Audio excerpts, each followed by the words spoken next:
In case success అవ్వడానికి కొంచెం late అయిద్ది. బట్ డెఫినెట్‌గా మనకంటూ ఒక గుర్తింపయితే ఉండాలి.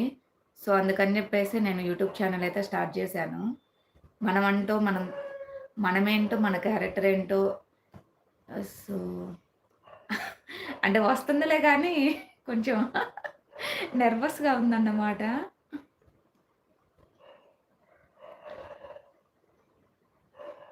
ప్రూవ్ చేసుకోవడానికి ఇదొక మంచి ఆపర్చునిటీ.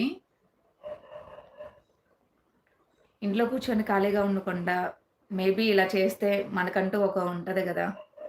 అందుకని చెప్పేసి నేను స్టార్ట్ అయితే చేశాను.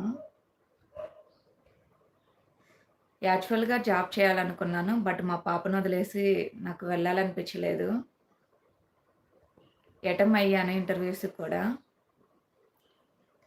ఎక్కడో ఉంటుంది గదా! అది నన్ను వెళ్ళనివ్వలేదు. అందరేమో బట్ నా సైడ్ నుంచి అయితే మా పాపనొదిలేసి నేను వెళ్ళలేకపోయాను. ఎంత కేరింగ్‌గా చూసుకునే పర్సన్ ఉన్నా అమ్మలా చూసుకోలేరు కదా! సో, అదొకటన్నమాట. నా మా పాప చైల్డ్‌హుడ్‌ని నేను మిస్ అవ్వకూడదనుకున్నాను. సో, అందుకని చెప్పేసి ఇంట్లో నుంచి ఇదైతే స్టార్ట్ చేసుకున్నాను. సక్సెస్ అవ్వడానికి లేట్ అవ్వచ్చు. బట్ అవుతా ఏదో ఒక రోజు. నేనేంటో ప్రూవ్ చేసుకుంటాను. దట్స్ ఇట్ అంతే.